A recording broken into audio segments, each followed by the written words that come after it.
boa tarde a todos. Estamos aqui na aldeia de São José de Alcalar, na Mexilhoeira Grande, no Algarve, com o Padre Domingos Monteiro da Costa.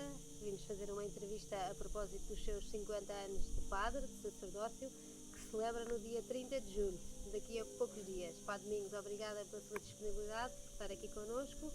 E queria-lhe perguntar, assim como primeira pergunta mais introdutória, aos 82 anos, e prestes a celebrar estes 50 anos de sacerdócio, como é que olha para a sua vida e como é que se sente? Olho com muita gratidão. Foi o Senhor que me meteu neste caminho e eu não tive mais do que ir aceitando. Por isso é mais fácil olhar agora retrospectivamente para aquilo que o Senhor fez através deste seu servo inútil, como diria São Lucas, do que na altura em que tinha o caminho aberto sem saber para onde é que ia nem aonde ia dar. E sente-se animado e com o Genica? Com certeza. Até costumo pensar que trabalho mais atualmente, embora de outra maneira, do que no início. Que no início, praticamente, quando vim para a Mexilhoeira Grande, não havia nada para fazer. Exatamente. Aliás, o próprio Bispo, quando me pediu para vir para cá, deu-me a entender que era para entreter o povo, para fazer aquilo que o povo desejasse, que era fazer os enterros, fazer batismos e os casamentos ao povo, porque o povo não estava habituado a outra coisa. Por isso, se calhar, também só me pediu por 2 meses. E depois de 2 meses é que me pediu para continuar, uma vez que eu perguntou-me quando lhe fui entregar a paróquia se estava desanimado. Disse, não, pelo contrário. Então continuo, disse-me ele. Exatamente. 2 meses que foram muitos anos. Sim, 47 anos. Exatamente. Dos meus 50 anos, 47 foram São dedicados aqui a esta paróquia. Muito bem, já lá vamos. Recuando agora aqui um bocadinho mais ao início da sua vida. O Padre Domingos nasceu em Alijó, na freguesia Num do lugar Rego. de Alijó, freguesia de São Bartolomeu do Rego, concelho de Rico de Vaz. Muito bem. Numa família humilde, Família pergunto-lhe muito- como é que descrevia a sua vida, a sua família, no fundo as suas origens e os seus primeiros anos de vida.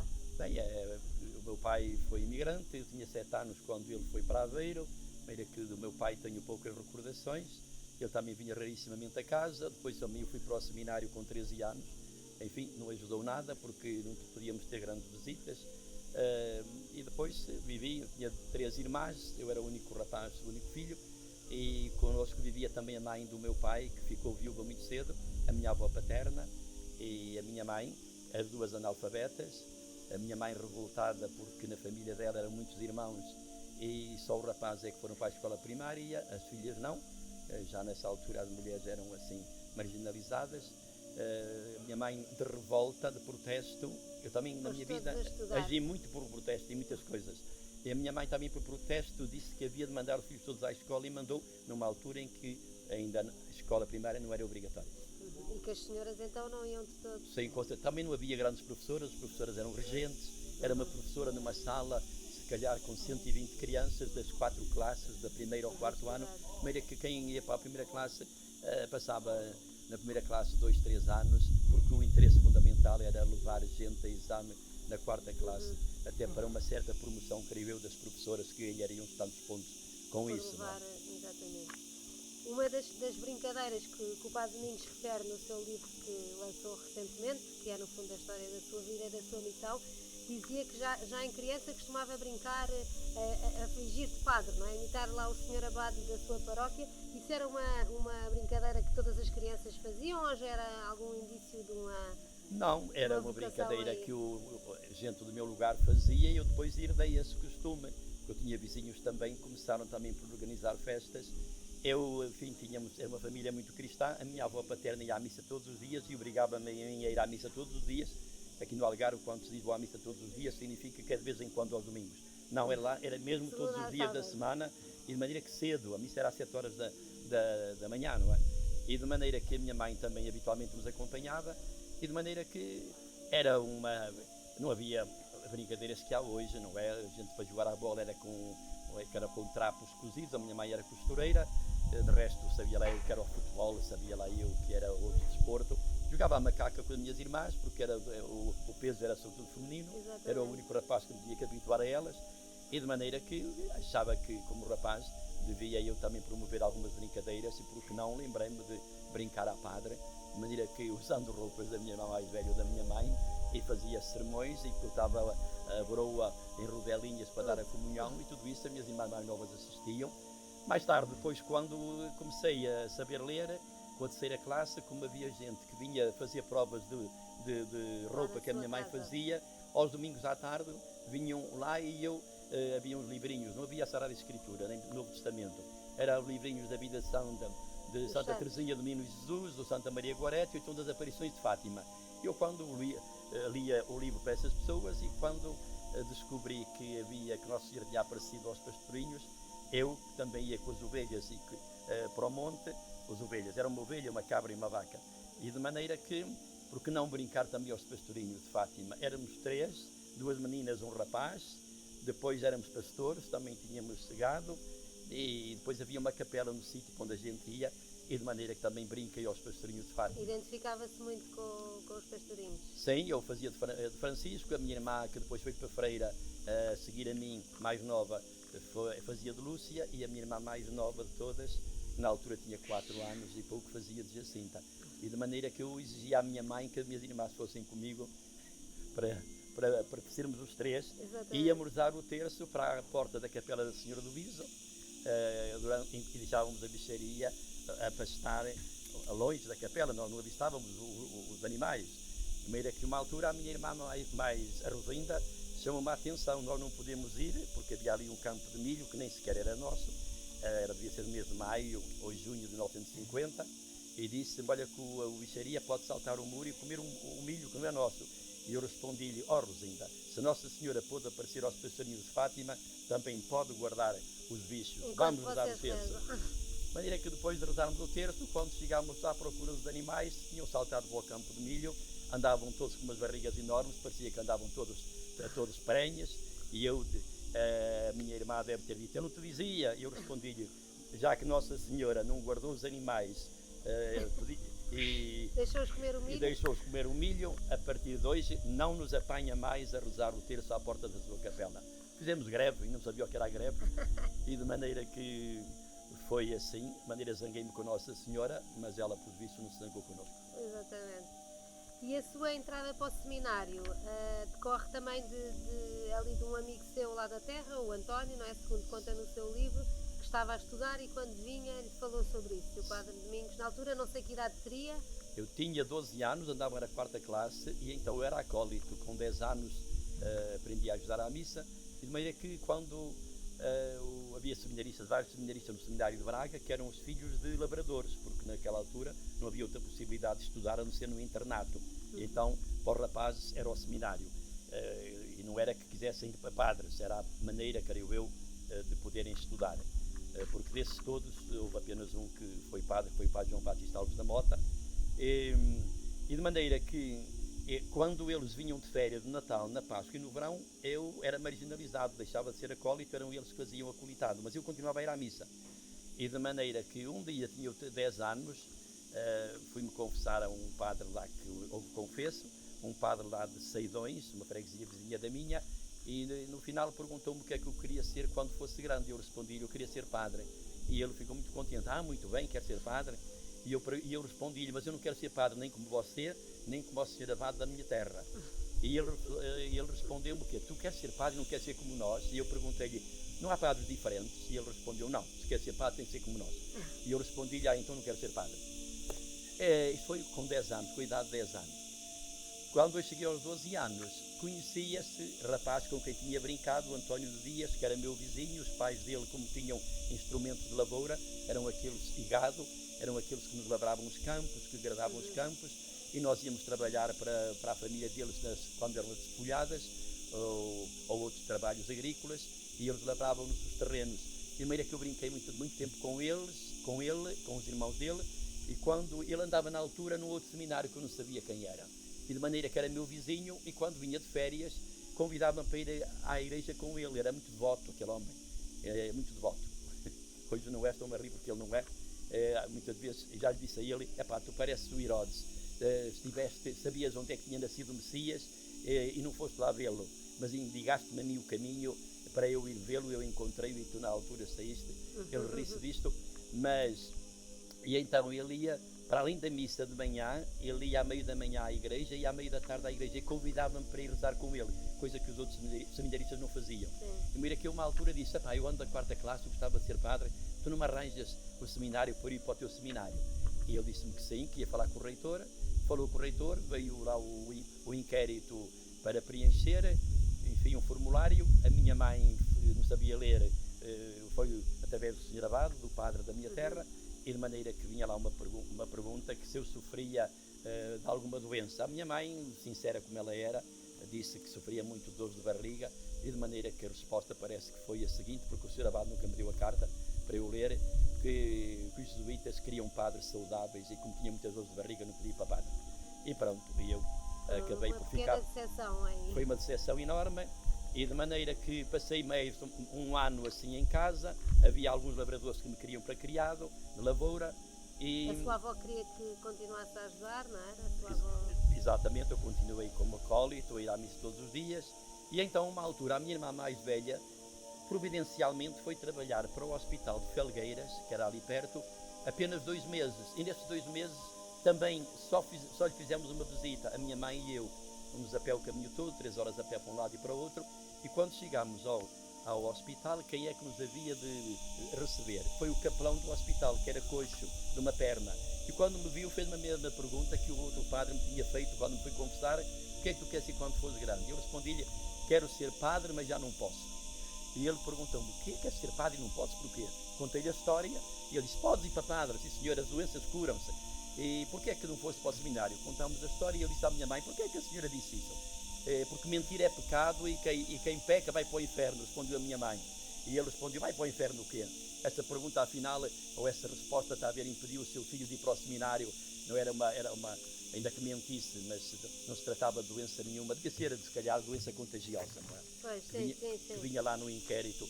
E de maneira que saí dali numa correria louca para chegar a casa, para escrever a carta, e de maneira que escrevi logo a carta nesse dia. No dia seguinte fui à missa, pulou no correio, fui ter com a professora da 4ª classe, que já não era a mesma que eu tinha tido, que me recebeu, fomos a ditado, e eu não tinha livro nenhum, nem caderno. O ditado, tive 17 erros, eu que habitualmente nunca tinha erro nenhum. Esperei que a professora ficou já para mim, os outros miúdos todos também, e eu disse-lhe: senhora professora, amanhã já vou dar 0 erros, porque eu não tinha livro nenhum, não sabia o que me esperava. No dia seguinte fomos ao ditado, 0 erros, de maneira que... E de maneira que depois veio a resposta da Macieira de Câmara, do senhor padre Abel Guerra, que foi a pessoa que mais me marcou, que me dizia que vinha passaria pela minha terra em agosto de 1953 para me examinar. E quando ele me examinou, eu ainda procurei levar mais uns 2 ou 3 miúdos comigo, mas no exame ficaram mal. Naquelas perguntas, não era exame nenhum escrito. O senhor padre punha umas perguntas e a gente respondia. Claro, quem não sabia responder, não respondia, e eu levantava sempre o dedo, e ele, Domingos. E o Domingos é que respondeu a tudo. E domingo eu respondia tudo, e de maneira que ele disse: tu vais para o seminário. E eu disse: ó senhor padre, venha ver a nossa casa, ver a nossa pobreza, que os meus pais não podem pagar nada. Nem eu, nem Deus queremos o teu dinheiro, queremos-te a ti. Eu arranjarei uma madrinha para te custear os estudos. E pronto. Uma igreja diferente. Abriu-se o céu diante de mim. Mas depois não conseguiu entrar logo à primeira também? Não, depois, enfim, eu hoje fico parvo. É que depois eu disse, ele perguntou-me para onde é que eu queria ir, porque havia a escola apostólica, tinha uma secção em Soutelo, Vila Verde, Braga, que ficava perto da minha terra, e a outra era em Macieira de Câmara, Val de Câmara, no distrito de Aveiro, e onde estava o meu colega, o António Dias. E ele perguntou-me: para onde é que queres ir? E eu respondi-lhe: eu queria ir para Macieira de Câmara, para onde está o António Dias. E ele disse: mas podias ir para Soutelo, porque ficas mais perto, depois podias ir ao Natal, à casa e à Páscoa, porque na altura quem não tinha dinheiro para as viagens ficava em Macieira de Câmara e não ia a férias nem no Natal nem na Páscoa. E de maneira que ele deve ter convencido que ficou isso combinado e mandou-me para Soutelo. 30 de setembro de 1953, a minha mãe leva-me a Soutelo. Bateu com o nariz na porta. E batemos com o nariz na porta. Houve um irmão coadjutor que nos recebeu com toda a alegria, despejou o saco da roupa, foi-me fazer a cama e estava à espera do padre reitor, que estava a almoçar, não é? E de maneira que, quando chegou o padre reitor com uma lista, perguntou-me: como é que o menino se chama? Domingos Jesus Monteiro da Costa. Não está na lista. Qual é o seu número de roupa? 143. Não está na lista. Quem é que o mandou para aqui? Disse: foi o padre, foi o Sr. Abade. Então onde é que está a carta do Sr. Abade? Bem, ele ficou com ela, mas o Sr. Abade recebia a carta de Macieira de Câmara. E é o irmão: então tem que ir embora, e é o irmão que me diz assim: que diz ao padre reitor: eu já lhe fiz a cama. Resposta dele: desfaça. Então, mas podíamos telefonar para Macieira de Câmara, eles não têm telefone. O seminário de Maceira de Câmara não tem telefone. Mas podia ficar aqui uns dias ou um mês e depois ia daqui para lá. Não, senhora. Foi para casa. Foi para casa. Epa, outra vez para casa. Ter com o senhor Abade, que foi buscar a carta, mostrou que era para soltê-lo e depois ele escreveu outra vez. E de maneira que tivemos que esperar até o dia, creio eu, até meados de outubro, quando eu depois então fui para Maceira de Câmara. Esse padre, vim depois a encontrá-lo na filosofia, era o padre Paulo Durão. Lembrei-me dele, foi este sujeito, quando via lá à mesa, foi este sujeito que me fez voltar para casa, mas nunca lhe contei a história, e ele também atualmente nunca me reconheceu. Claro, mas o que interessa é que depois conseguiu chegar ao destino. Sim, claro, depois tive umas aulas assim extraordinárias, o meu conterrâneo deu-me umas explicações de latim, de matemática, e depois quando houve as primeiras notas que íamos ao quadro de honra, e depois quem fosse mais vezes ao quadro de honra durante o ano, fazia parte de um passeio chamado Mistério, que era no dia, saíamos sem saber para onde, sem lhes dizerem nada, e de maneira que eu participei logo quando houve notas. Houve até um professor de francês, o padre Nunes, que me disse assim, antes de dar a nota: o menino que me chegou atrasado, se calhar o melhor era não lhe dar nota a francês, é que tem um 14 e um 13. É que o menino se calhar podia ir ao quadro de honra, mas com este 13 não vai, só se tiver mais um outro 13. E eu, como não sabia nada de dinheiro e notas, só entendia notas de 20 escudos e 50 escudos, nem estava a perceber a conversa, havia lá o que eram notas. Eu disse: não, dê-me a nota, que eu quero ajudar a minha mãe. E de maneira que deu uma nota 13, 14, e depois o padre prefeito, que era meu professor de matemática, também estava para me dar um 13, acabou por me levantar a nota para 14, e eu fui o único do primeiro ano que fui ao quadro de honra.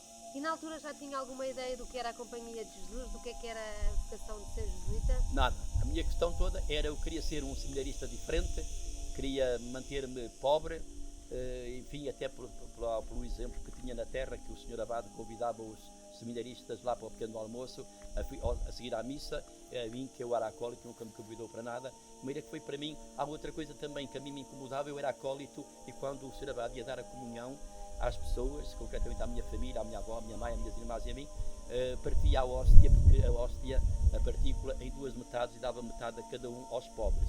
Eu assistia a tudo isso. Quando chegavam aos senhores lavradores, dava-lhes a hóstia inteira. E eu, cá para mim, disse: não, eu quero ser um padre diferente.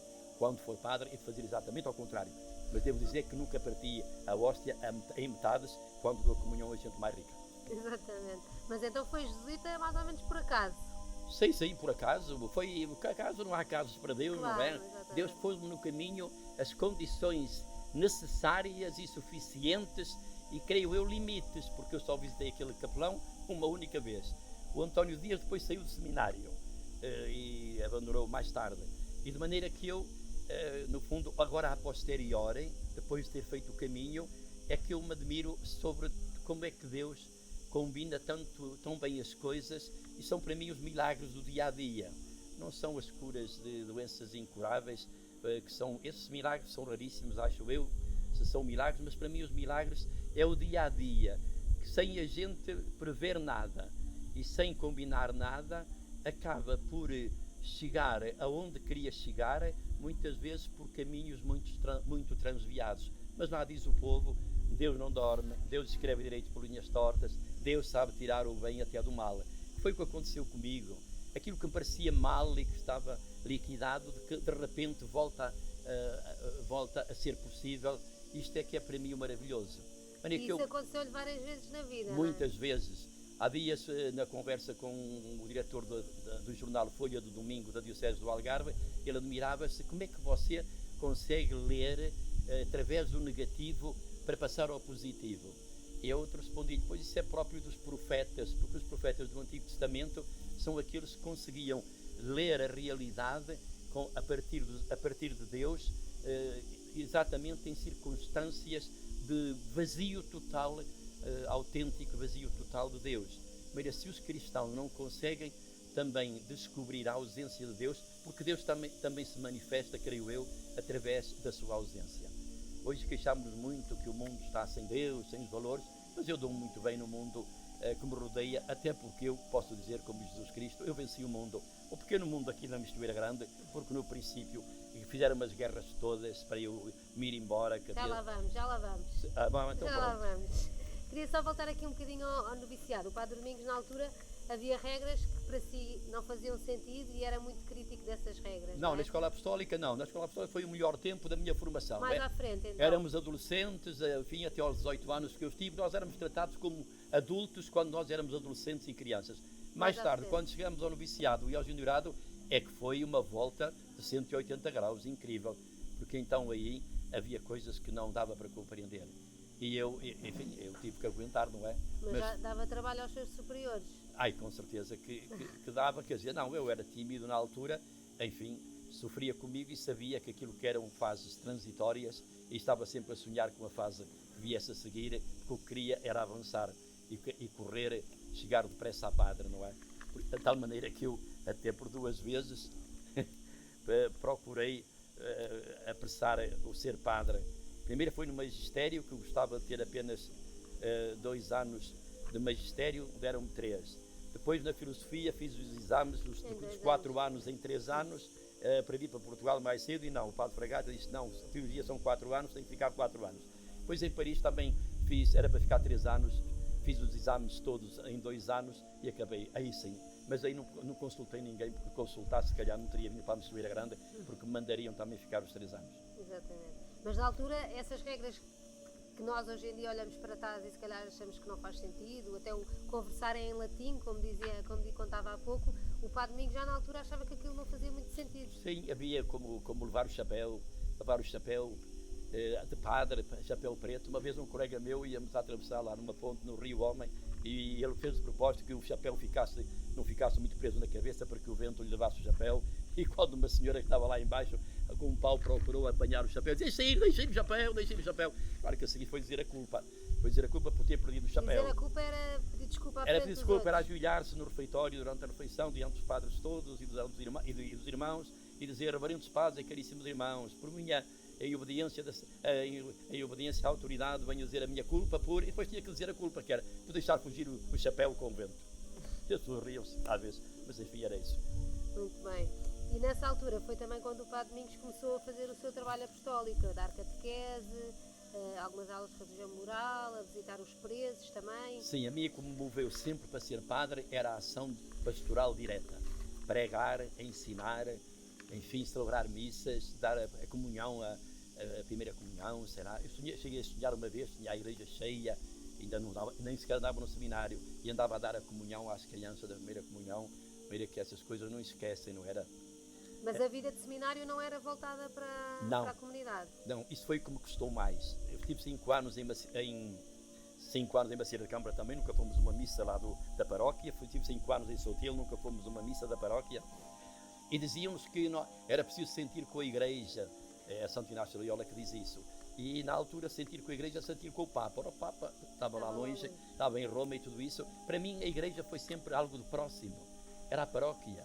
E de maneira que, por isso é que eu procurei sempre ligar-me quando havia a possibilidade de dar catequese, dar aula de religião moral nas escolas primárias, dar catequese em qualquer sítio, visitar os presos e por aí adiante. Eu safava-me sempre, inscrevia-me sempre para essas atividades. Eu, e depois tinha 2 colegas meus, também o Padre Arsénio, que é uma coisa, parece um milagre, que eu tivesse andado toda a minha vida com o Padre Arsénio, e o Padre Marino Areias. Éramos sempre os 3, de tal maneira que depois em Braga fui o responsável das catequeses e por aí adiante. Mas já nessa altura, apesar dessa atração pelo trabalho pastoral mais direto, também tinha uma grande paixão pela filosofia e um bocadinho o sonho da companhia para Bem, si. não era eu que queria ser professor de filosofia, foi o Padre Júlio Fragata que viu em mim essa capacidade e essa possibilidade, estimava-me muito.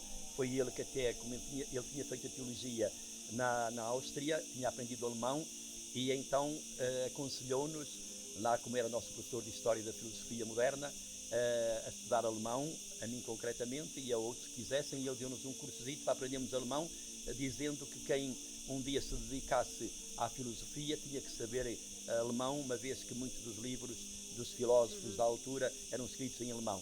Eu aprendi de facto alemão com ele, depois aconselhou-me a pedir uma bolsa de estudos da língua alemã à Embaixada Alemã em Lisboa, de maneira que depois, com a doença da minha irmã mais nova, que eu estava em Braga, não pedi essa licença, e quando fui para Lisboa para o magistério, acabei depois por pedir de facto essa bolsa de estudos e consegui ir fazer um curso no Goethe-Institut de Brilonstadt, na Westfália, em 1968, que me abriu o caminho para eu poder estudar teologia na Alemanha, que era a minha paixão.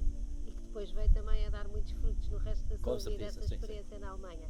Voltando aqui ao tempo do magistério, o Padre Domingos na altura foi fazer o magistério para Lisboa, para o Sim. Colégio São João de Merito. Nunca tinha ido a Lisboa? Não, nunca tinha ido a Lisboa. Como é que não foram tempos muito fáceis? Nada, até porque a minha irmã tinha adoecido no dia 11.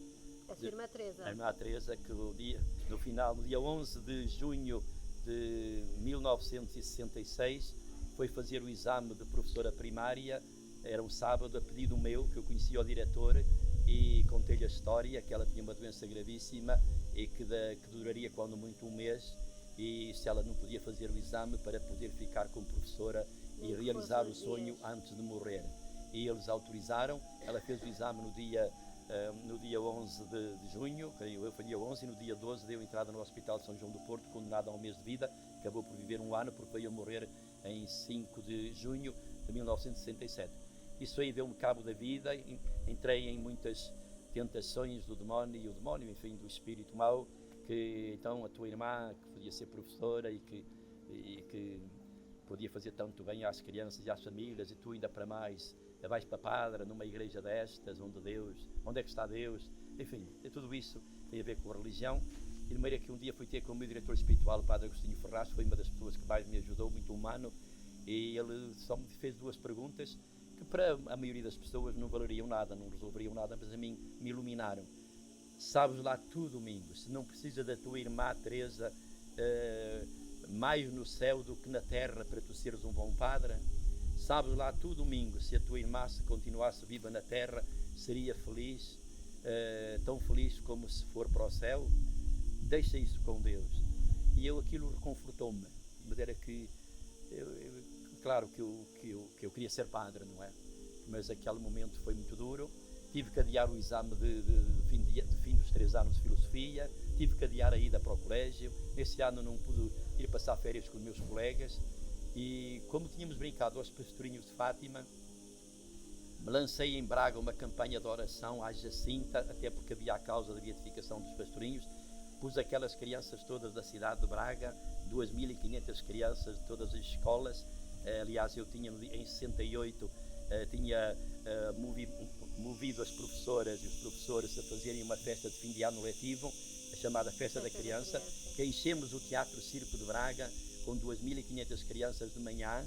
Cada escola ensaiava qualquer coisa que depois representava, e depois no último ano as famílias vieram à noite, e de maneira que eu mobilizei as escolas todas para rezarem à minha irmã, e de maneira que ela, se calhar foi devido a isso que ela viveu um ano, mas num martírio terrível, que eu não me atrevo a ler. Escrevi o livro há um ano, o Santo de Nossa Casa, sobre a minha família, porque na altura que ela morreu, toda a gente me pedia para escrever uma pequena biografia sobre ela, e tinha recolhido alguns testemunhos, coisa que nunca tive tempo de fazer, e o Covid deu-me essa possibilidade, e de maneira que acabei por escrever um livro maior.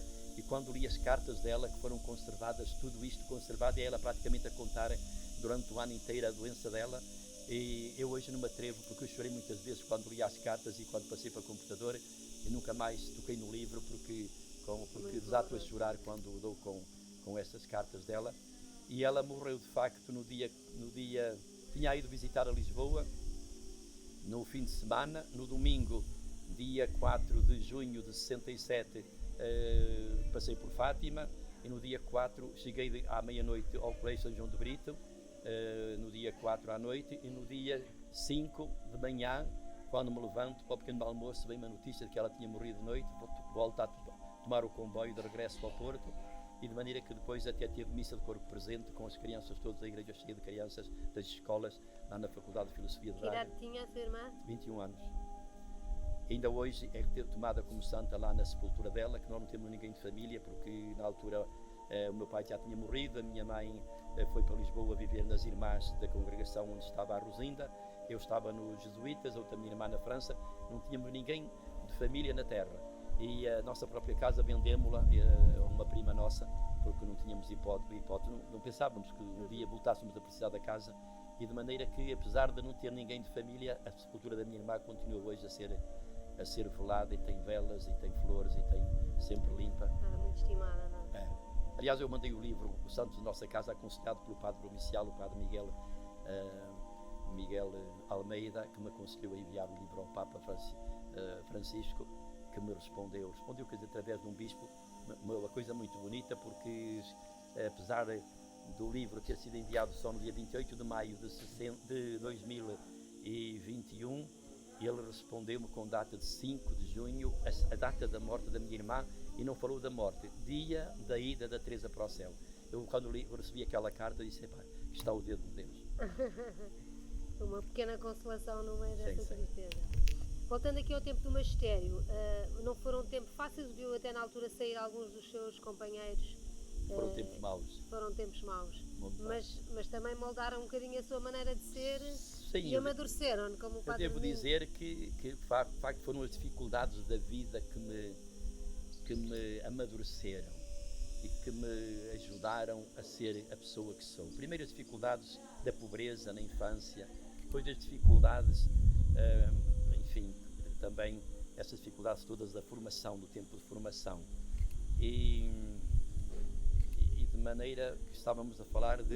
Mas sente que isso moldou a sua maneira de ser? Sim, exatamente. E depois eu estava no magistério e houve um padre jesuíta que foi convidado para fazer uns testes aos escolásticos que estavam no magistério e aos filósofos, e constou não, foi verdade, porque houve um colega meu que estava no magistério comigo, o Eurico da Rua Júnior, que era um ano adiante de mim, e que foi fazer esses testes, e depois em conversa com o provincial disse-lhe que tinha que sair da Companhia de Jesus, porque não tinha craveira intelectual para ser jesuíta. Eu fiquei de tal maneira, porque ele era meu amigo, ele tinha 2 irmãos coadjutores, 2 tios dele, irmãos coadjutores na Companhia de Jesus. E já era jesuíta há muitos anos. E ele já estava com os jesuítas pelo menos há 15 anos, desde a escola apostólica. Tinha feito a filosofia, tinha feito a licenciatura, e de maneira, quando ele me contou aquilo, eu fiquei de tal maneira indignado com a situação, que eu disse, bem, isto é o que vai acontecer, isto é a história dos filhos de galinha preta e filhos de galinha branca. Isto são os pobres que são convidados, e de maneira que eu, quando me abeirei do tal senhor padre psicólogo, disse-lhe, você sabe para o que veio aqui? Eu disse, não, me convidaram a fazer uns testes de psicologia, mas sabe, isto é para mandar gente da companhia embora, escolásticos. E ele ficou surpreendido, disse, o quê? Sim, já conheço a história de um que... E depois disse-lhe, olha, mas já agora agradeço-lhe que me faça os testes, porque eu gostaria de pôr preto no limpo, porque eu ando com um medo terrível de me porem fora da Companhia de Jesus. Já fui ameaçado disso também contestatário na Faculdade de Filosofia, que também já me mandaram pensar se eu teria vocação para a Companhia de Jesus. De maneira que eu queria que no final me dissesse se eu tenho ou se não tenho craveira intelectual para ser jesuíta. No final dos testes, perguntei-lhe e ele disse, você não tem craveira intelectual, não sei quem é que a tem. Eu disse, muito obrigado, a partir de agora vou saber defender-me e lutar pela... Se alguém quiser pô-lo na rua, já tem alguma coisa que ateste que deve ficar. Agora, eu rio-me de mim mesmo, porque eu na filosofia tive um padre superior que me disse, você pensa na Companhia de Jesus, pensa sério se tem vocação para ser jesuíta, porque o mais prático, se não obedece. Quando eu fui pedir a um padre que o substituiu para ir visitar a minha irmã doente ao Porto, porque tinha boleia da professora primária onde eu tinha dado aulas de religião e moral, e tinha lá uma filha, uma nora que era enfermeira no Hospital de São João, e ofereceu-me boleia. Fui pedir a esse padre, e o padre recebeu-me assim de uma maneira tão bruta, tão estúpida, que eu disse, honra pai e mãe e terás vida longa na terra prometida. E eu respondi, olha, você está a fazer pouco de mim e da minha irmã, que ela não honrava pai e mãe, pois vou ao Porto e vou mesmo. E foi nessa altura que depois o reitor me disse que pensasse bem na vocação, e eu corri o risco de dizer, saiu-me, faz favor, se é da opinião que eu não tenho vocação para a Companhia de Jesus, ponha isso por escrito para eu poder defender-me a quem me perguntar porque é que eu saí da Companhia de Jesus. Ele não se atreveu, mas hoje pergunto-me assim, e se ele tivesse assinado? Eu teria saído. São coisas, Deus, enfim, às vezes também os desafios que nós pomos a Deus querem que ultrapassam um bocado as medidas que Deus deve ficar a rir-se da gente. Exatamente. Muito bem. Padre Domingos, estava aqui a contar que a morte da sua irmã também foi ali uma altura importante na sua vida, e a sua ordenação diaconal e sacerdotal também foi marcada por altura de doenças e da morte da sua mãe. A ordenação de diácono foi em Frankfurt, no dia 25 de março de 1972. E depois, a minha mãe, nas últimas vezes que eu estive em Lisboa, que foi no verão de 71, achei já muito doente e muito em baixo, Aliás, eu quando fui para a teologia, ela estava nas irmãs da minha concepcionistas ao serviço dos pobres e vivia no Campo Grande, na comunidade que ela lá tem. E vinha todos os sábados e todos os domingos a almoçar comigo ao colégio. De maneira que eu era o único suporte da minha mãe, porque a minha mãe, quando morreu a filha, abandonou a terra e não quis saber mais da terra. O marido já tinha morrido, e depois os outros filhos davam cada um por seu lado.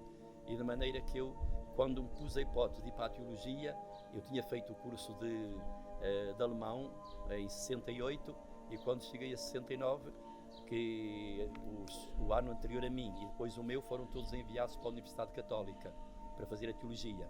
Ora, os teólogos jesuítas moravam ali na área do colégio, na atual Casa das Missões, ou Cupave, aquela zona. Sim. E eu disse ao provincial, olha, eu prefiro ficar mais um quarto ano aqui no magistério do que ir aqui para a teologia, porque, primeiro, não há aqui professores nenhuns de teologia que vivam na comunidade. Segundo, não há biblioteca teológica. Terceiro, eu estive aqui 3 anos e, de maneira que conheço muitos alunos e muitas famílias, eu vou correr o risco de aceitar convites para comer aqui e comer acolá. Eu queria fazer a teologia a sério, queria sair daqui, na Alemanha.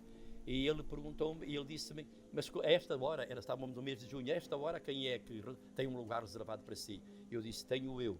Quando fiz o curso de alemão o ano passado, passei pela Hochschule St. Georgen em Frankfurt, falei com o reitor e tenho mantido contacto com ele. Já estava a preparar o caminho. Por carta, ele só está à espera de uma carta sua para a provincial. Então se é assim eu escrevo, não tenho dificuldade nenhuma. Fui o único que fui nesse ano para a teologia no estrangeiro. Daí um ano, verificou-se aquilo que eu temia, saíram praticamente todos, só ficou em Lisboa quem quis, os outros que quisessem para o estrangeiro podiam ir. Nessa altura pus outro problema para mim, à minha mãe, que era... isso quando fui para a teologia, que era convencê-la a deixar-me ir, a autorizar-me que eu fosse estudar no estrangeiro. E ela, minha mãe, era uma pessoa que nos ensinou a voar a todos, era uma pessoa fantástica, não sabia ler nem escrever, mas deu uma liberdade aos filhos. E eu disse, oh mãe, naturalmente vai ficar triste porque não vai, enfim, não pode voltar a almoçar comigo aos sábados e aos domingos, longe, só no verão é que venho cá. E ela, mas eu gostaria de ser um padre diferente e por isso também gostaria de ir para o estrangeiro estudar teologia. E ela disse-me, o que eu quero é que tu sejas um padre feliz, não te prendas a mim, vai para onde tiveres que ir. Que coisa espantosa, que eu conheço outras pessoas, mães, que não deixam os filhos voar, a minha mãe deixou-nos voar a todos. E isso marcou muito também. Isto marcou-me imenso. E depois a maior tristeza foi quando por isso é que eu queria também ordenar-me mais cedo, enfim, mas não foi possível, porque em 71 foi o último ano que eu estive em Lisboa nas férias e contactei com a minha irmã, com a minha mãe, e a minha mãe em janeiro, 18 de janeiro de 72, morreu na noite. Eu fiz a viagem no dia 17 e depois estava a minha irmã, que era freira, à espera de mim para me receber. Disse-me o estado da mãe, eu queria ficar com ela de noite. A minha irmã teimou comigo, teimou que ficava ela, e no dia seguinte já tinha morrido de noite. Fiquei uma mágoa enorme de não ter estado com a minha mãe nessa última noite, não é? E depois, claro, quando me ordenei padre, já ela tinha morrido. A missa nova também na minha terra foi assim um pouco... Já não tinha praticamente família não tinha ninguém. Foi a minha terra, de facto, o Rego, o povo da minha terra que se organizou para me preparar a missa. Mas depois mesmo o almoço após a missa nova foi na família de uma senhora, mãe de um jesuíta, o padre José Belarmino de Araújo, que nos ofereceu o almoço em Sepá, em Sfaf, porque na minha terra nem ninguém sequer se ofereceu para nos organizar o almoço. Muito bem. Pois a sua vida pastoral no primeiro ano de sacerdote foi na Alemanha, com algumas experiências Sim, na Dinamarca. Aí em Copenhague, na Suécia. Depois também eu substituir na Páscoa e no verão um padre lá de uma zona perto de Hanau. E era com os imigrantes portugueses? Isso foi na Dinamarca e foi em Malmö, na Suécia, o Natal de 1973, que eu já era padre, ordenei-me em 72. E fui lá passar o Natal com os imigrantes portugueses. Depois comecei a substituir um padre alemão ali na zona de Frankfurt, de Hanau, ali perto, não longe de Frankfurt, e a partir também de Paris, de maneira que substituí esse pároco 3 anos, 73, 74, 75. Em 76 fui substituir o pároco em Dortmund dos imigrantes portugueses, mas não me agradou nada.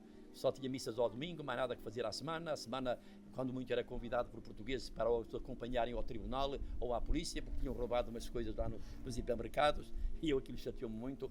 E então, no ano a seguir, consegui ir para a paróquia de Langen através de um colega meu português, um Francisco Cabral, que estudou na diocese de Mogúncia, Mainz, e éramos conhecidos, e então eu escrevi-lhe uma carta e ele estava a capelão numa paróquia do arciprestado ou da vigaria ali da zona a que pertencia Langen, e quando eu lhe escrevi a carta em maio ou junho de 77, a pedir, não me arranjas uma paróquia, que eu queria ir para uma paróquia alemã, até para aproveitar para ter um bocado de férias fora da Missioneira Grande, e ele, daí a pouco houve a reunião de vigararia, leu a minha carta e um padre da vigararia andava mesmo à procura de um substituto, e foi ouro sobre azul, e a partir daí fui sempre substituir o pároco todos os verões, desde 77 até 2019. Só o vírus Covid é que me fez interromper essa ligação. Mas agora a paróquia convidou-me expressamente para ir lá celebrar os meus 50 anos de padre. Muito bem. Nessa altura na igreja já se começavam a falar das questões sociais, ali após o concílio, e já havia jesuítas nas paróquias. Mas aí já preferia o trabalho, o Padre Domingos já preferia o trabalho pastoral às aulas de filosofia, não é? E já tinha esta ideia de se juntar a outros companheiros e fazer um trabalho pastoral. Quando viemos para o Algarve foi sempre na suposição de que viriam outros jesuítas. Conte lá como é que surgiu essa oportunidade. Foi o Padre Fragata que nos mandou para o Algarve. O Algarve tinha estado com o Padre Esteves durante um ano em Portimão a fazer um estudo como o Padre Arsénio. Também esteve na paróquia de Pragal, fez lá um estudo para a fundação de a abertura de uma comunidade de jesuítas no Pragal, naquela zona onde estão hoje. E também o Padre Esteves, que foi capelão militar na África, também esteve um ano em Portimão a fazer o mesmo. Só que chegou à conclusão que o pároco da matriz de Portimão não queria religiosos nenhuns na cidade de Portimão. Não queria que viesse para ali ninguém.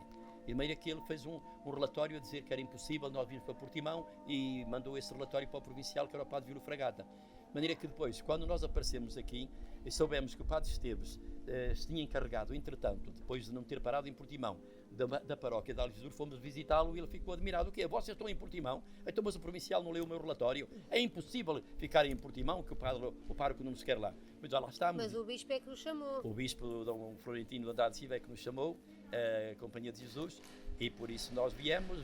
Mas vinha por 2 meses? Não viemos por 2 meses, viemos só para ver o terreno.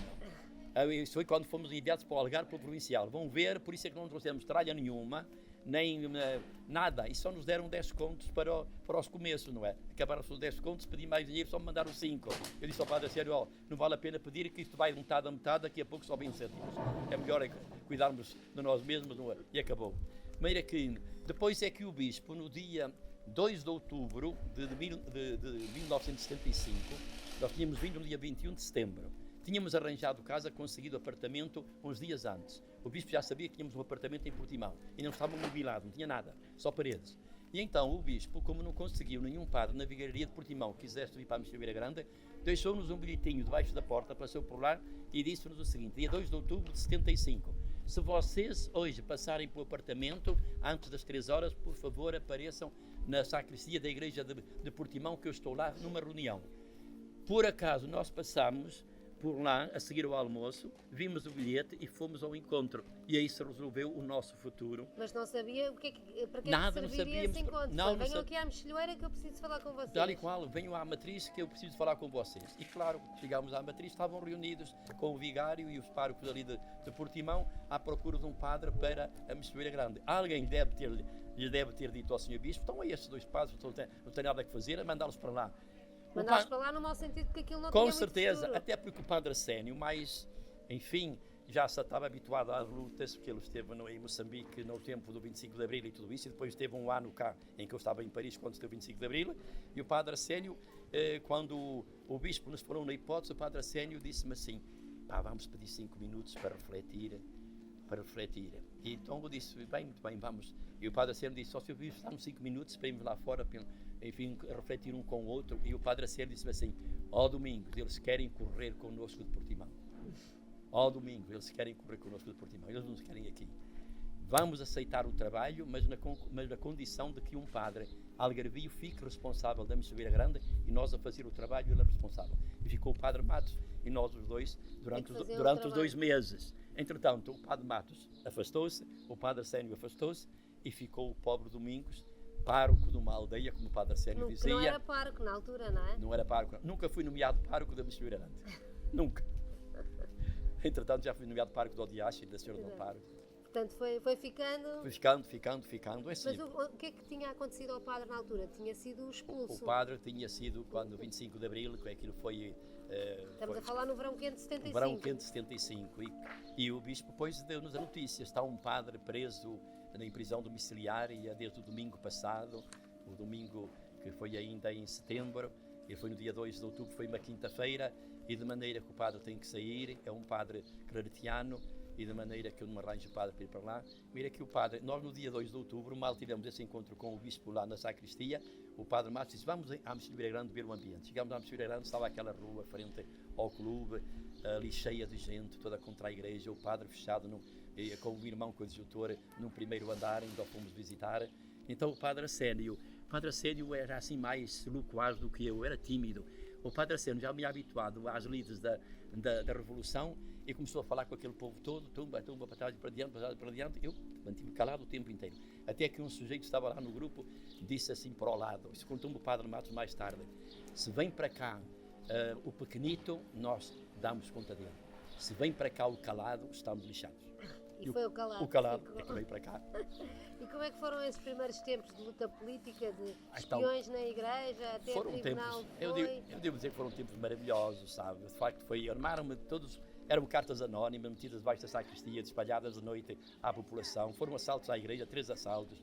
Foi uma altura a acusarem-me de eu andar a fazer política na igreja, porque andava a... Foi a tribunal e tudo. Fui a tribunal e tudo, porque havia eleições em 76, em dezembro de 76, e eu passei pelos sítios aqui do interior das escolas primárias e no fim da missa explicava às pessoas que era preciso votar, e votar era muito importante, até porque era escolher pessoas da terra que nós conhecíamos, e de maneira que comecei a explicar os partidos, porque esta gente era toda, aqui no interior, praticamente toda analfabeta, quase ninguém sabia ler.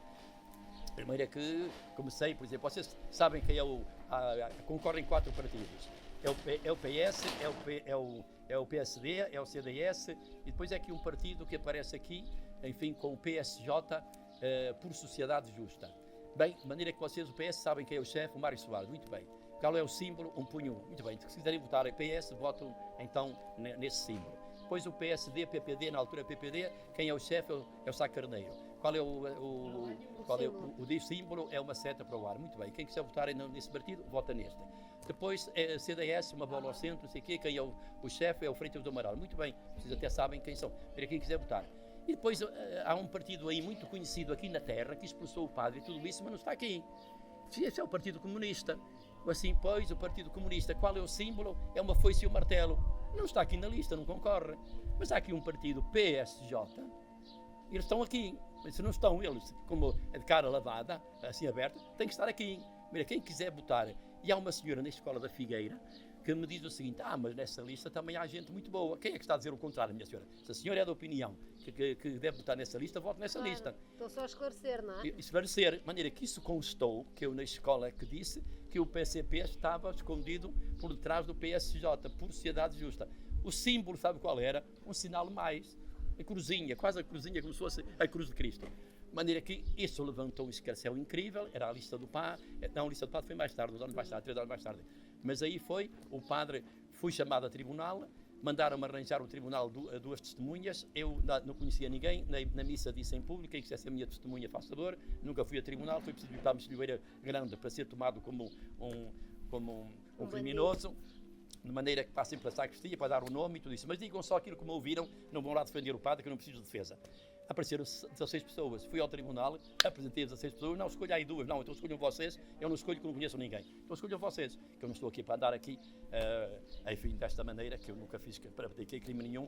De maneira que fomos a tribunal e as testemunhas que eles tinham apresentado, que deram à língua, uma era aqui de Alcalar, que até era catequista, mas casada com um comunista, e depois a outra era uma senhora que está agora aqui na aldeia, a Maria José, aquela da Escola da Figueira, e de maneira que fomos a tribunal e foi ali assim um bate-papo e tudo isso. Aqui o juiz disse: bem, isto não há nada, então as testemunhas que vocês apresentaram estão a favor do padre, o que é que vocês querem? Mas é que elas têm medo a represálias. Represálias de quem? Do padre? Da igreja? Sim, da igreja. Como é que o padre não pode bater em ninguém? Vocês digam então quem é, digam-nos que nós vamos buscar as pessoas para virem, apontem aí testemunhas. Não apontaram nenhuma testemunha, de maneira que eu não deu em nada. Passei, não deu em nada. Muito bem. Depois o padre Domingos começou com a sua obra social, não é? Percebeu Sim. que era uma paróquia muito, como dizia, moribunda, de uma pobreza humana, espiritual e material, não é? Totalmente. O que é que isso concretizava? Como é que estava a totalmente, era uma paróquia abandonada, era uma paróquia de facto que não contava socialmente. As pessoas tinham vergonha de dizer que eram naturais da Missioneira Grande. Eu fui professor de filosofia no liceu, tive vários alunos da Missioneira Grande, quando lhes perguntava de onde é que eram, diziam-me que eram todos de Portimão. As pessoas tinham vergonha de dizer que eram da Missioneira Grande por causa do escândalo de terem expulso um padre e de o terem prendido. As pessoas depois ficaram com essa mágoa no sentido, com essa chaga. Enfim, depois a paróquia tinha a fama também de rebelde. Porquê? Porque aqui na freguesia da Missioneira Grande houve muitos PIDs. Muitos foram presos. Foram presos pela PIDE, porque era, e o pároco que tinha cá estado, que era o padre David, que vinha antes do padre Claretiano, teve 25 anos, que vinha de Portimão aqui fazer o serviço mínimo, não é? Os funerais. Portanto, a comunidade cristã era muito residual. Não havia catequese, não havia jovens, não havia nada, não havia casais, não havia homens na igreja. Havia 40 a 50 velhinhas. 40 a 50 velhinhas. De maneira que rezavam o terço durante a missa. Uma vez tirei os terços todos às pessoas e pus em cima de um altar e disse-lhes: depois vão buscar o terço. Agora é a missa. Agora é missa, agora ouçam aquilo que eu digo, não é? Bíblia, ninguém tinha Bíblia. Quando eu comecei a falar da Bíblia, veio uma outra pessoa mostrar-me uma Bíblia. Eu tenho aqui uma Bíblia, mas não sei se é católica. Eu abria a Bíblia e dizia: não é católica. E ela dizia: o quê? Para você é adivinho? Então como é que sabe que não é católica? Só abriu e mais nada, porque não tem as notas aqui, a explicativa, não sei o quê. Quem é que lhe ofereceu esta Bíblia? Foram as testemunhas de Jeová. Então, o que é que eu... Ninguém tinha uma Bíblia católica.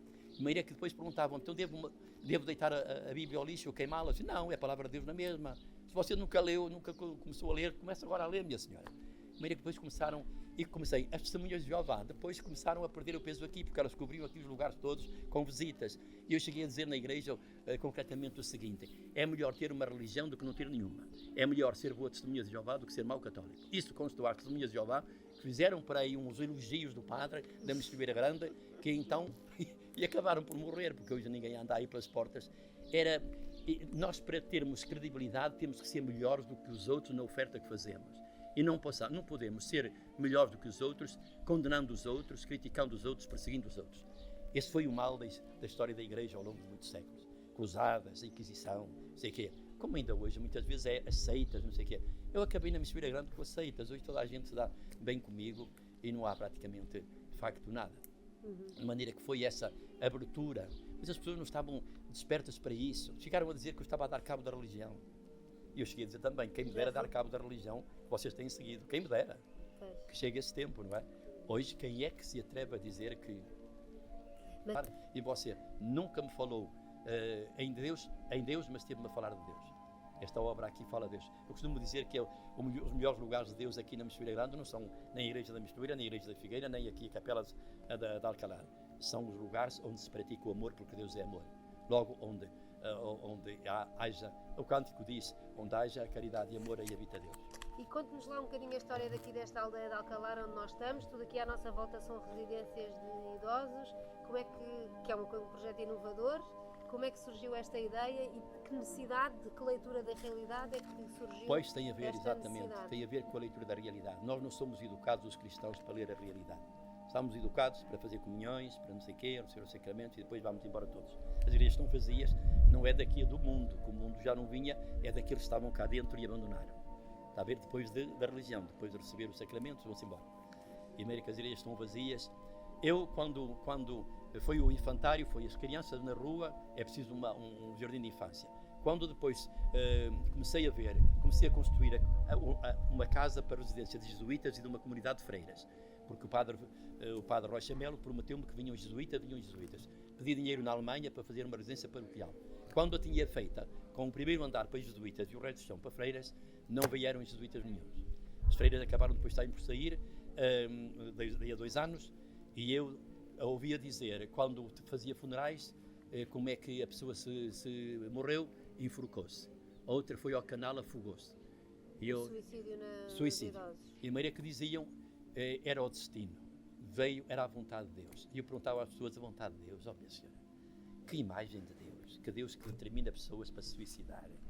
E depois às vezes brincava com elas, e quem é que lhe trouxe a corda? Foi Deus? E quem é que acompanhou a pessoa ao canal da água que vinha da barragem para se afogar?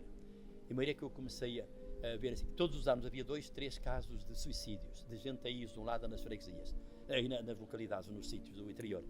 E eu disse, tem que haver uma solução. Vou adaptar esta casa para lar de idosos. Adaptei a casa, a tal residência paroquial, para lar de idosos e acabei com os suicídios. Nunca mais nenhuma pessoa idosa aí do interior se suicidou. Aqui já se suicidaram 2, mas vieram os 2 de fora. Vieram de Algesur e outro de Portimão contra a vontade. Suicidaram-se aqui. Mas, de resto, não. E eu depois dizia assim, como veem, nós somos mais importantes do que Deus. Deus tinha marcado destinos para as pessoas se suicidarem, eu troquei as voltas a Deus. As pessoas ficavam. Esta foi a leitura que eu fiz para o lar de idosos. No lar de idosos, apercebi-me de que havia casais quando entravam, marido e esposa, para um quarto. Morria um deles. A mulher tinha que partilhar o quarto com outra mulher ou o homem com outro homem. Um caso ou outro. Chegaram a sair, porque ainda estavam válidas, iam para casa, porque tinham vindo por causa da outra parte mais debilitada, e eu disse, cá para comigo, tem que haver uma solução para casos destes, em que a família fique na sua casinha.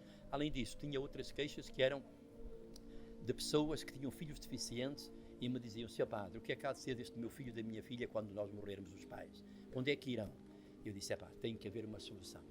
De maneira o casal que vá com os filhos, então um T2, em que os pais vivem num quarto e o filho ou a filha deficiente no outro quarto e tudo isso.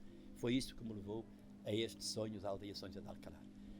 O Sr. Presidente da Câmara, quando lhe falei no assunto, porque eu depois, quando tenho a intuição que isto vem de Deus, mas depois procuro confirmar com outras pessoas, não a carne e o sangue, os dentro da igreja, os de fora, junta de freguesia, que era contra a igreja, o Sr. Presidente da Câmara, que era agnóstico. O que é que acha se fizermos isso? Fantástico, eu ajudo, eu faço-lhe o projeto e tudo isso.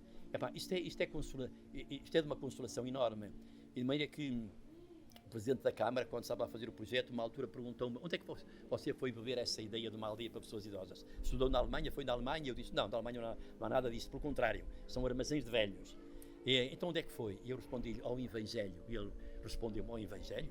Eu sou agnóstico, mas já li o Evangelho algumas vezes, nunca encontrei, nunca lá vi isso. E eu disse, leia nas entrelinhas. Bem, outra altura foi com a questão do dinheiro. Você vai se meter nisso, sabe quanto é que lhe vai custar? Eu não sei, nem me interessa muito. Mas agora que você está a falar nisso, quanto é que isto irá custar? Bem, a 10 contos por metro quadrado, pelo menos $500 mil de contos, 500 mil contos. Quanto é que você tem? E eu respondi-lhe 150 mil. E vai-se meter nisso? Ó, Sr. Presidente, desculpe que lhe diga. Olha, há uma diferença enorme entre vocês, os políticos, e nós, os cristãos. Os políticos atuam baseados na previdência. Têm que ter dinheiro para fazer obra, a não ser que façam dinheiro façam obra sem dinheiro e depois deixam para os outros pagar para quem vier a seguir. Exato. Nós, a Igreja, temos que fazer obra para que os cristãos acreditem em nós e nos ajudem. Maria, que faça obra, continue o projeto, porque eu tenho que começar a obra para que o povo acredite. Porque a verdade é que isto se construiu. Exatamente, tal e qual. O Padre Domingos já referiu várias vezes que veio nesses anos 70, em 1965, e que teve mais o Padre Arsénio, que esteve lá embaixo em Portimão, que no fundo cada um trabalhava o parque da cidade e o parque da aldeia, como também explicou, mas que esteve sempre à espera de que a companhia, a província, enviasse mais jesuítas para fazer comunidade. 40 anos à espera. 40 anos. Quando é que isso aconteceu? Isto aconteceu em 2015, nós viemos em 1975. 2015 veio a garantia, a carta oficial do Padre Farazão, que fundou oficialmente em 28 de maio, creio eu, de 2015, que iria ser fundada a comunidade de Portimão. Oficialmente, porque antes a paróquia, em 2012, morreu o Padre Arsénio, foi entregue ao pároco da Matriz. Em 2013, o pároco da Matriz abandona a paróquia. O bispo veio-me pedir, no dia 1 de agosto de 2013, aqui em Alcalar, almoçou, veio-se convidado para almoçar comigo, e eu disse onde, e então vamos a Alcalar, e então falou-me aqui se eu podia tomar conta da paróquia da Senhora do Amparo. no dia 1 de agosto de 2013. Eu dei a resposta em agosto ainda e tomámos conta da paróquia com a esperança de vir outros jesuítas, que o Padre Alberto Brito tinha-me garantido que viriam, e de maneira que em 2013, em 2014, de maneira que estávamos em agosto de 2013, de maneira que 14. Em janeiro de 2014 veio o Padre Luís Amaral, que providencialmente faltou o dinheiro da ONU para um projeto sobre os refugiados no Tchad. E o Padre Alberto Brito, que sabia da história aqui, que eu tinha tomado conta da paróquia, da expectativa de vir outros jesuítas, e ele telefona-me domingos. O Padre Luís Amaral falhou o dinheiro de um projeto, não há dinheiro no Tchad, e de maneira que está disposto a ir a recebê-lo, se faz favor, quanto antes, ainda antes do Natal. Isso foi antes, em dezembro, que ele me telefonou. E ele veio em janeiro e ficou cá 3 anos, o Padre Luís Amaral. Olha que Deus escreve direito por linhas tortas. Eu não aguentaria o tempo todo, porque eu andava numa correria louca, mas Deus escreve mesmo direito por linhas tortas. E então o Padre Luís Amaral primeiro veio por 2 meses, até que o dinheiro viesse para o projeto. O dinheiro ficaria até março, até à Páscoa. Depois entra o Padre Frazão como provincial e diz ao Luís Amaral: ficas aí até ao verão. Depois chega-se ao verão, ficas agora aí a preparar a fundação da nova comunidade, até ser fundada a comunidade. E a comunidade foi fundada oficialmente em maio de 2015 e o resto dos jesuítas superiores só veio em setembro de 2016. Portanto, valeu a pena esperar. Valeu a pena. Mas porquê que não havia essa aposta nas paróquias durante tanto tempo? Pergunta-me a mim, minha senhora. Não havia, porque os jesuítas, enfim, mas os jesuítas fecharam sempre que o carisma deles era outro. O carisma da companhia não passava pela ação pastoral? Não passava, mas na altura em que nós já que estávamos aqui nas paróquias, eu fui responsável dos párocos, da comissão dos párocos de Portugal, e de maneira que, quando começámos a lutar por isso, eu cheguei uma vez a dizer: vamos lançar o grito de Ipiranga, a nossa independência, porque nós fomos enviados para aqui pela Companhia de Jesus, nós não estamos aqui por nossa conta e risco. E nessa altura fui apoiado por todos os párocos. Eu fiz um texto para apresentar ao provincial e mandámos a todos os superiores das casas de Portugal, das casas portuguesas, e de maneira que nessa altura já havia 3.000 e tal já havia mais de 2.000 paróquias nas mãos dos jesuítas no mundo inteiro, e já havia 3.200 jesuítas a trabalhar em paróquias, que eram 14% de todos os jesuítas que havia no mundo inteiro. De maneira que era uma ideia errada, então, é uma ideia teórica. Sim, é uma ideia teórica. Ao fim e ao cabo, já tínhamos paróquias, só que depois veio a Congregação Geral 35, em 2005, sim, e tem lá um capítulo sobre as paróquias, dizendo que as paróquias entram no nosso carisma, porque lidamos com os pobres, com a justiça, com as desigualdades e não sei o que mais. E isso foi, para mim, foi a confirmação de que nós estávamos no bom caminho. Agora, também devo dizer que foi a nossa ação, sobretudo aqui no Algarve, e a vinda dos noviços. Estou sobretudo agradecido aos noviços, que também vieram para aqui por acaso. Vieram aqui fazer uma etapa da formação. Era a prova de inserção social. Porquê? Porque o mestre noviço, Padre Carlos Carneiro, quando os noviços costumavam ir para o Hospital de São João de Deus, em Montemoro Novo, para fazer lá uma prova de inserção social, essa hipótese falhou-lhes. Faltou porque o provincial dos irmãos de São João de Deus aconselhou o provincial a que não mandasse para lá noviços, porque os próprios irmãos de São João de Deus que andavam lá uns contra os outros e que não seria bom ambiente. Então vieram fazer a prova aqui. E então o Padre Carneiro escreveu uma carta se eu podia aqui receber noviços. Era a melhor notícia que lhe podiam dar. Com certeza, eu disse que sim, e disse-me assim: mas prova-os bem provados. E eu pensei que a aldeia de Alcalar não era suficiente para os provar bem provados. Fui à cadeia de Silves para ver se os metia lá na cadeia durante os tempos, e depois fui a uma instituição de deficientes em Lagos que recebeu lá o Missé, ou aquele que está no Melo. Sim. E de maneira que, e não sei se foi outro, e de maneira que depois a cadeia teve que pedir a Lisboa a licença, a autorização. Quando veio a licença, eles tinham ido embora. Exato. Eles saíram daqui tão entusiasmados que o mestre noviço passou a mandá-los todos os anos para aqui. Foram esses que lançaram uma campanha de tal maneira positiva acerca do trabalho que se fazia no Algarve, das casas da província portuguesa da Companhia de Jesus, que foram eles que mobilizaram a Companhia para o trabalho aqui, porque sentiam-se aqui realizados. Alguns chegaram-me a dizer, um deles chegou-me a dizer o seguinte, quando eu convidei para a festa dos meus 80 anos, que eu estava nos Estados Unidos, que gosto eu teria, celebrei aí os seus 70 anos, você sempre nos tratou como adultos que éramos, o que significa que ainda no tempo da formação há um certo infantilismo, é que eu imagino, não é? Sei de outro jesuíta que saiu da Companhia de Jesus e que disse ao provincial, ao padre Frazão, que lhe disse que a única casa onde se sentiu, enfim, tratado como adulto tinha sido aqui, porque chegavam cá, eu tinha muito o que fazer, não tenho que andar de volta das pessoas, nunca ninguém andou de volta de mim, nem a minha mãe, nem o meu pai, nem a minha avó, não. Eu também nunca andei de volta de ninguém, Maria. Chegavam aqui e dizem, façam o vosso horário da oração, da missa, a que hora querem a missa, eu celebro a missa todos os dias, ainda que celebro 2 por dia, Maria, que vocês depois, de quantas horas é que dão ao trabalho, organizem o tempo por vossa conta e risco. Responsáveis. E eles sentiam-se responsáveis. Isto era o melhor meio de lidarmos. Eu almoçava com eles, a nossos almoços duravam às vezes 2 horas.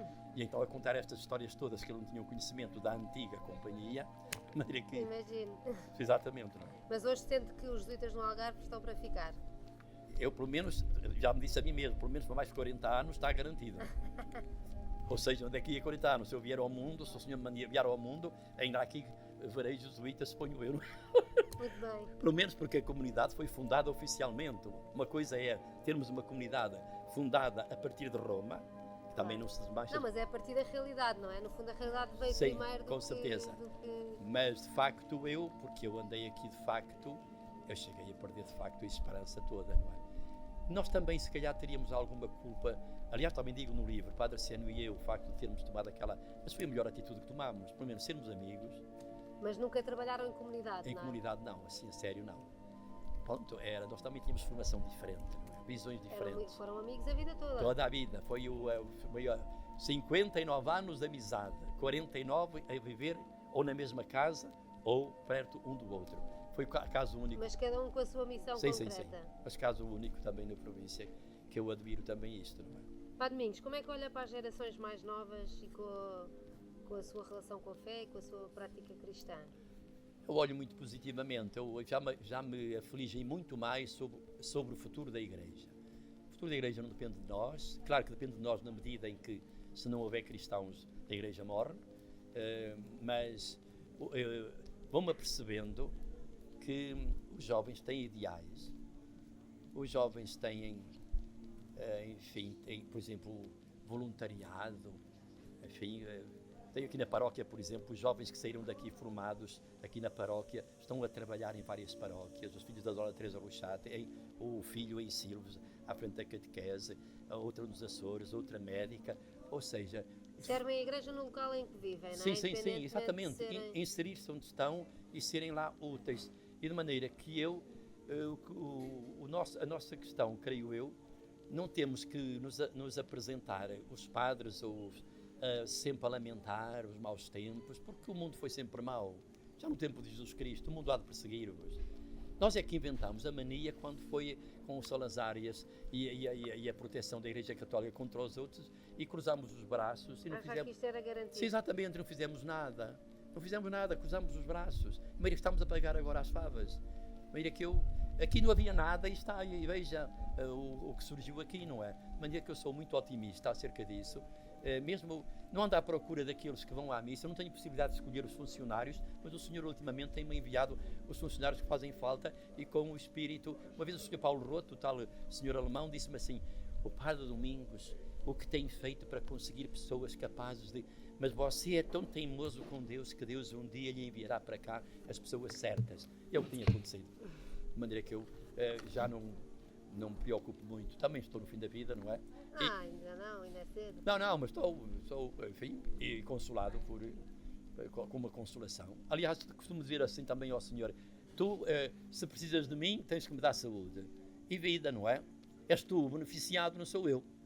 De maneira que estou ao teu serviço. Enquanto quiseres que eu ande cá, não é? Exatamente, não é?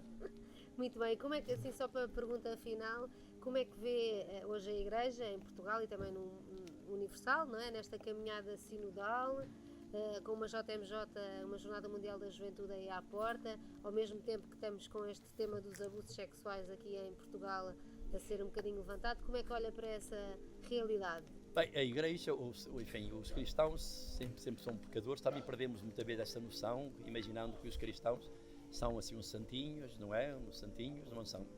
De maneira que cometemos erros, temos todos defeitos, temos todos de ser mais humildes, e de maneira que a Igreja teve coisas muito piores na história que não sei se ultrapassou, se calhar nunca ultrapassou, esqueceu, fez-se que perdeu a memória ou fez-se que era melhor esquecer. Foi a Inquisição, foi as Cruzadas, foi a escravatura, foi o racismo, foi tudo isso, as mulheres, enfim. E de maneira que eu creio que houve casos assim muito... Agora, felizmente, estamos nos tempos novos da verdade. E a verdade depois faz doer, não é? Se calhar faz doer, ninguém gosta de ouvir as verdades ou a verdade, mas que nos faz bem ouvi-la. Eu acho muito bem que os meios de comunicação social estamos todos expostos, coisa que antigamente também não. Estamos todos expostos. Eu lembro do padre Farazão, que escreveu um livro do Senhor Exposto, que fez um tema muito bonito, e é exatamente isto, de maneira que estamos expostos para sermos elogiados ou para sermos, enfim, para sermos marginalizados. E eu creio que é não termos medo do mundo. Foi ao mundo que Jesus Cristo nos enviou. O mundo, afinal, é que nos homenageia. Veja a questão dos Prémios Nobel da Paz, Madre Teresa de Calcutá, Martin Luther King, Gandhi, e de maneira que é um mundo que nos... as medalhas que dão as câmaras a pessoas que se distinguem no serviço social, nosso problema todo é pôr em primeiro lugar o mandamento do amor. É por aqui que todos saberão que sois meus discípulos. Enquanto nós andarmos de volta das igrejas, de volta da liturgia dos templos e não da liturgia da caridade, pois que estamos fora da nossa missão, acho eu.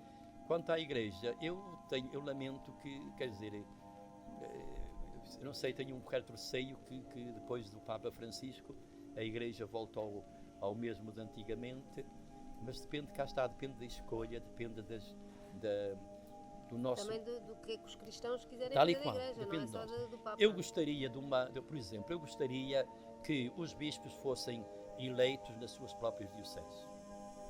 Mal ou bem, dioceses pobres, com mais clero ou menos clero, mas cada um se cobrisse com as mantas que tem. Não estou nada de acordo, por exemplo, que venha um bispo de longe para uma diocese que não conhece e que venha já avançado em idade por 5, 7, 10 anos e de maneira que começar tudo do princípio. Eu era a favor disso como no princípio da Igreja. Segundo, eu era a favor de que o núncio apostólico, os núncios, visitassem as dioceses, visitassem as paróquias, dialogassem com os bispos, dialogassem com os padres do sítio, até em função de saber como é que orientar o futuro dessas dioceses. Pergunto, o que é que faz um núncio, os núncios numa diocese, não é? Num país, até para a nomeação de bispos. Estranho, custa muito ver que há dioceses que estão à espera de bispos e não sei, há muitos meses, às vezes um ano e tudo isso. Também, por exemplo, era da opinião que os bispos, enfim, contactassem quando fosse para nomear párocos, que não fosse apenas a pastoral do tapa-buracos, do preencher buracos, vagas, mas que, por exemplo, também soubessem do que se passava nas paróquias e em ordem a que, quando fosse necessário substituir um pároco naquela paróquia, que olhasse para o caminho feito, para que esse caminho continuasse e não andássemos nisto de que muda de partido no governo, muda de política, são abolidas determinadas decisões anteriores, agora quem manda aqui somos nós fazemos tudo ao contrário. Este não é sistema na Igreja, porque dá a ideia de facto de desinteressa. O Evangelho é o mesmo, não é? O Evangelho é o mesmo e desinteressa os leigos que porventura estejam comprometidos numa pastoral que estão a fazer há vários anos e de repente vem agora alguém que diz o contrário. Isto desmobiliza toda a gente. E acha que já há uma colaboração com os leigos, como o Papa pede? Eu tenho afeito isso. Tenho afeito e e se calhar até fui pioneiro aqui na paróquia da Mexilha Grande, com celebrações dominicais da palavra na ausência do pároco, desde 1987, com exéquias presididas por leigos na ausência do padre, desde 1995, a questão, por exemplo, do diácono, que aqui convidei para ser diácono, e a esposa dele que fizesse a coisa em conjunto, e preparei-o sempre, mas meu menino, prepara-te para tomar conta de uma paróquia, que eu não preciso de um diácono, de um acólito de primeira classe, enfim, passado ao meu lado no altar, a ler o Evangelho, e depois ao fim convidado as pessoas a irem embora, que a missa acabou. Não, eu quero que tu assumas a orientação de uma paróquia, e foi isso. Foi para isso que está a falar do Nuno Francisco e da mulher que foram formados aqui, que são agora diáconos responsáveis pela paróquia do Odiacho. E agora até sei que a Diocese já também pensa que os diáconos podem tomar outras paróquias, mas é preciso, o caminho faz sempre a partir de baixo e nunca de cima, e é de baixo, e por isso eu creio que os leigos têm um papel fundamental até para educar os párocos, se comprometerem. O problema é que muitas vezes os párocos, enfim, andam agora aí cheios de missas com 3, 4, 5 paróquias, fazerem enterros, e não têm tempo para rezar, não têm tempo para... Também gostaria que no seminário se começasse a preparar os futuros padres para um modo diferente de ser igreja. E por isso também, como é que são os formadores, não é? É todo este esquema que era preciso desmontar. Pensar. E pensar. Muito bem. Tem mais alguma pergunta? Padre Domingo. Eu tinha mais, mas temos que terminar. Obrigada por esta conversa tão... 2h30. Tão boa. Então isso tinha campo para tanta coisa. Tem campo para tudo. Vamos só agradecer e terminar, e deixar já as felicitações antecipadas para o dia 30 dos seus 50 anos de sacerdócio, e convidamos a conhecerem aqui Alcalá, esta aldeia tão cheia de vida, mesmo com pessoas já com tanta idade, cheia de vida, e muitos parabéns e obrigada por esta conversa. Nada, foi todo o gosto. Só me espanta que tenham vindo ter de tão longe com o pároco da aldeia, não é? Muito bem, obrigada.